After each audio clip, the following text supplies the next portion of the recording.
Mazda hari ni lancarkan kereta yang korang tak sempat nak beli. Tapi, yang tu korang boleh beli. Kenapa?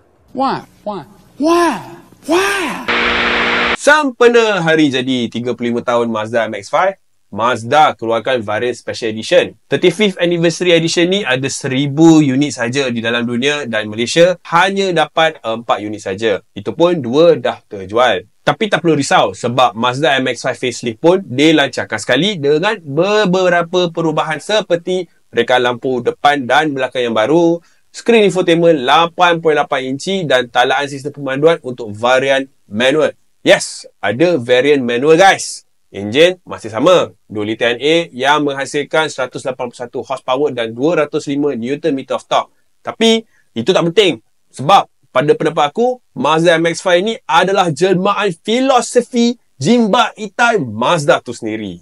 Jadi, untuk Mazda MX-5 yang baru ni, dia datang dengan 2 varian, iaitu manual dan juga auto. Harga dia pula bermula dari RM293,000 hingga RM295,000.